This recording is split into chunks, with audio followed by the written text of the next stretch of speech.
So back in 1988, there was this couple by the name of Janet and Harold.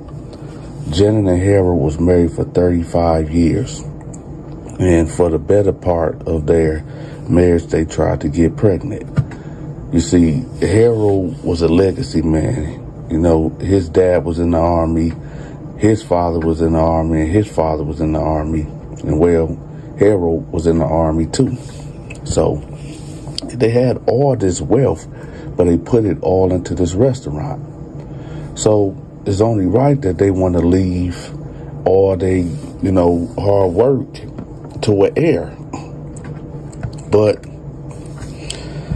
Miss Janet wasn't able to have children, and they just did not want to adopt. So over the years, Miss Janet became bitter. And when I say bitter, first it turned to sadness, then regret, then resentment, and then, well, y'all gotta listen to the story.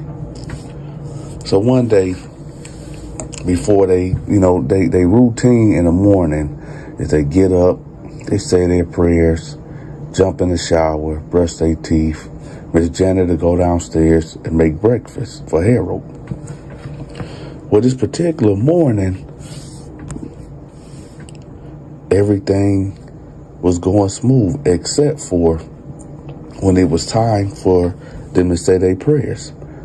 Now, Harold got on his knees and, he put his hands together, but Janet was just sitting on the bed. And Harold was like, "Are you okay, honey?" And she was like, "No, I'm not.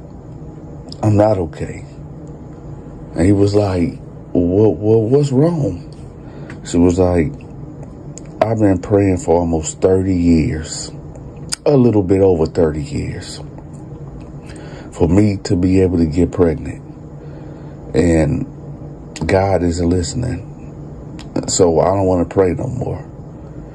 So Harold got up off his knees and was like, "Listen, baby, I love you. But don't you think that, you blaspheming?" She was like, "No, not at all. I don't think I'm blaspheming. I just don't feel like praying no more. I mean, he's not listening." So Harold was like, "Go ahead and go take a shower and I'm going to pray for you." She was like, "Don't pray for me. Matter of fact, I'm about to go to the restaurant." So she just gets up, go to the closet, and just get dressed. She didn't wash up. She didn't brush her teeth or nothing. Now, they got two separate cars. So he get in the shower and he actually hear her close the door to the car and pull off. So he like, wow, man, she really going through it. So about an hour later, he pulls up to the restaurant. And it's about 10 customers in there. And he sees her talking to one of the waitress. So he would say, "Hey, can I have a minute?" And she's like, "Yeah." So they go back into the cooler. He said, "Baby, you sure you're all right, man? I just want to make sure you're good." She was like, "No, I'm cool. I got my answer. I'm good." And he was like, "So you straight?" She was like, "Yeah, I'm good." So he said, "All right." She was like, "Hey, Harold, how do you feel if we feed the homeless?" He was like, "What you mean feed the homeless?" "I mean, after we close up, we just bring somebody in here and we feed them." And he was like, "I guess that's cool. Yeah, I guess that's fine. Yeah, we can do that." So she was like, "Yay," and gave him a kiss, right? So we gonna fast forward to the end of the shift. The waitress out there cleaning off the tables, putting up the chairs. Harold out there sweeping and mopping, right? And Miss Janet is in the back cooking something, right? So Miss Janet tell the waitress, okay, you can clock out and leave now. And the waitress like, well, I still got an hour. She was like, don't worry about that. I'll pay you for it. So the waitress was like, for real? She was like, yeah, go ahead and go. So she was like, thank you, Miss Janet. See you later, Harold. So the waitress leave out. About 10 minutes go by. And Harold like, man, Janet, what did you back there making? And she like, I'm making this stew. He's like, you making the stew? And she was like, yeah. He was like, what, this gonna be like the special of the day tomorrow? She was like, oh, no, I'm just making enough just for tonight. He was like, oh, okay. All right, whatever. So she was like, matter of fact, I need for you to go out there and find a homeless person, so we can feed them. And he was like, oh, they coming into the restaurant? She was like, yeah, we got to show them hospitality. So he was like, oh, okay. Okay, cool. So Harold leaves out, locked his store up, and he goes out. And he sees this black guy laying on a curve, not even 15 feet away from the restaurant, right? So he like, hey, do you stay around here? And the homeless guy was like, nah, I don't stay around here, man. Yeah, I stay around here. I ain't got nowhere to go. I'm homeless. So he was like, are you hungry? He was like, yeah, I'm hungry, man. He was like, well, listen, I got this restaurant right down the street right there, and my wife is cooking, and, we want to invite you to the restaurant so you can get a meal. He was like, man, you ain't got to tell me twice, man. Let's go. So as they walking, Harold like, so what's your name, son? He was like, man, my name is Reggie, man. Reggie. He was like, Reggie? He was like, yeah. He was like, so how did you become homeless? He was like, man, it's a long story. So as they get into the restaurant, he's somewhat telling him his life past, whatever. So he unlocked the door and they go in. And Miss Janet, it was like, oh, you boys right on time. So he was like, he said, hey, Harold, like, well, hey, this is my wife. She's the owner of the restaurant, and she cooked a delicious meal for you today. He was like, man, I appreciate that, man. God bless. So he sit down, and Harold sit next to him, and she's standing across from them, right? So Harold like, hey, where's my plate? And she like, nah, this ain't for you. This is just for him. And he was like, well, I want some. This smells really, really good.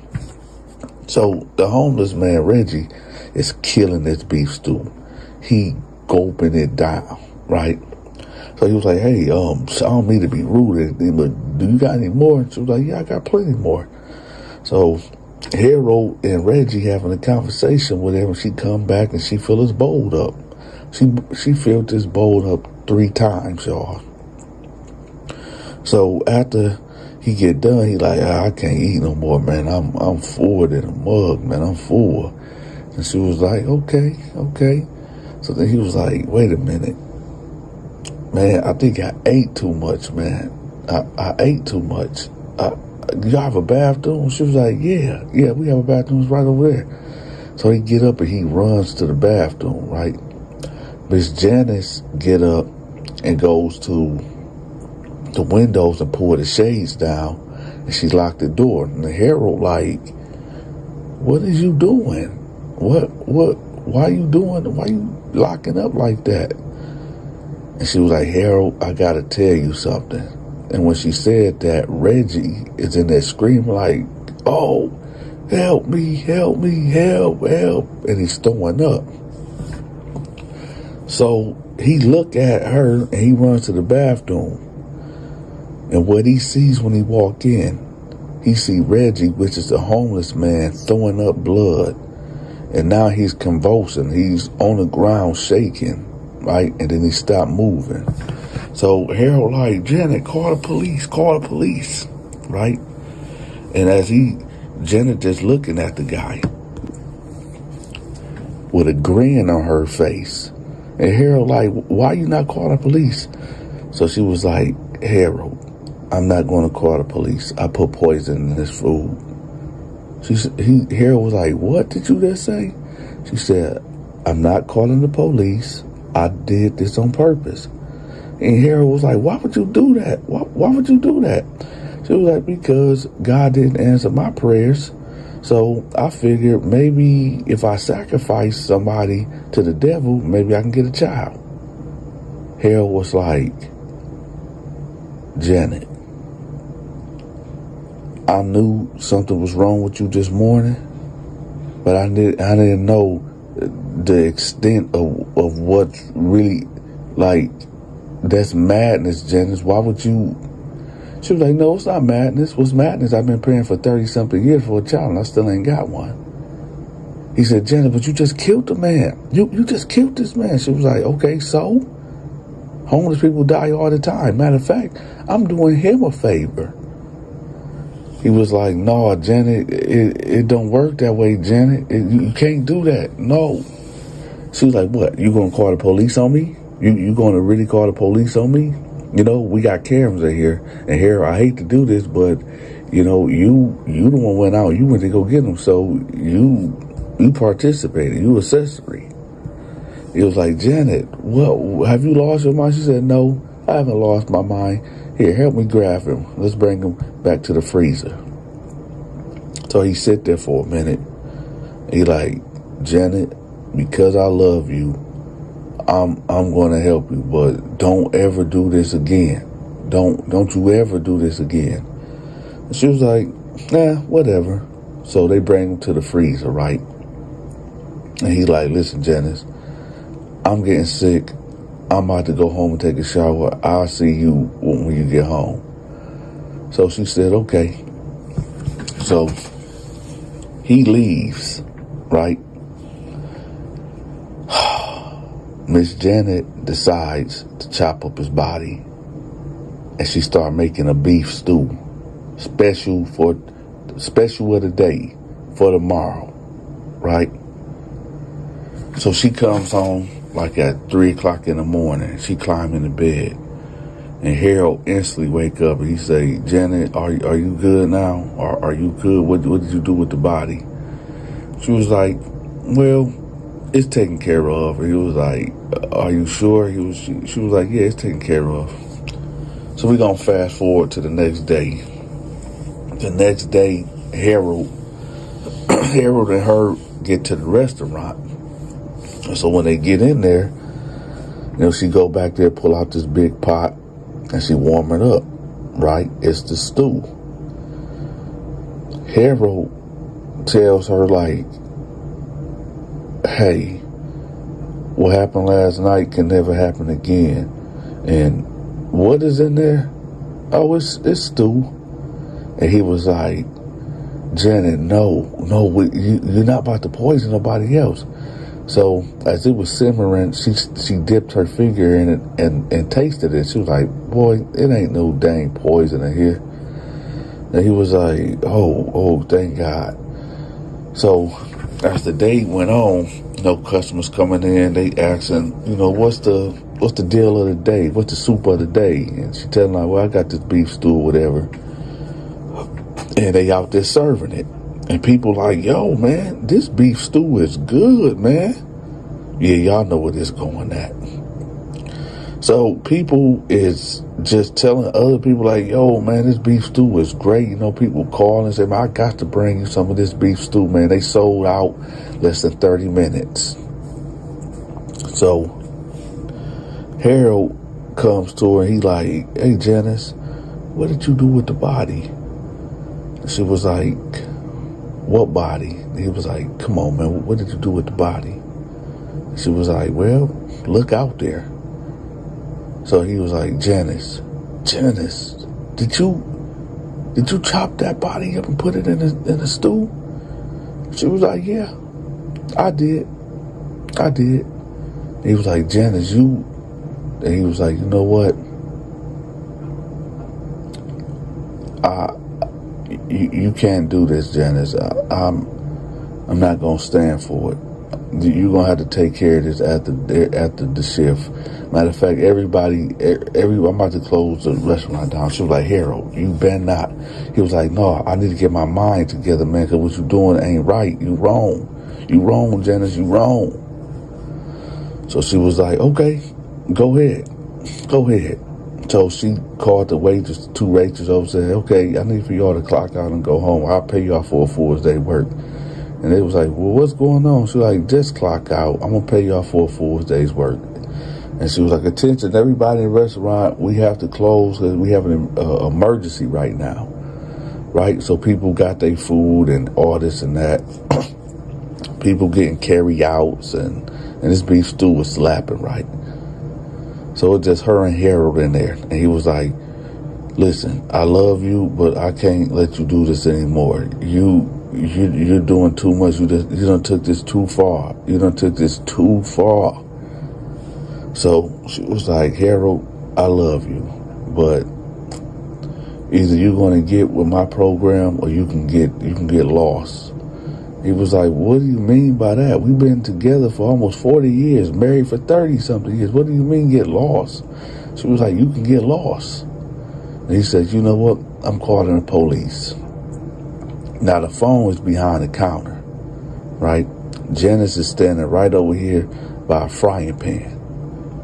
So when he go over there to grab the phone off the wall, she boom him, bust him upside his head, right? Instantly, he hit the floor. He hit the ground. He passes out. Now, I'm not going to tell y'all what happened, but I'm going to say this. The next day lunch special, the soup of the day, was called Hero Special. And y'all can figure that out or what happened. Prison life is crazy. I'm talking about you gotta expect the unexpected. You can lose your life at the drop of a hat. One argument, one mistake could cost you your life. Shout out to LaToya Jones. Shout out to LaToya Jones. She be sharing all my videos and hitting the like button and always leaving comments. So shout out to LaToya Jones.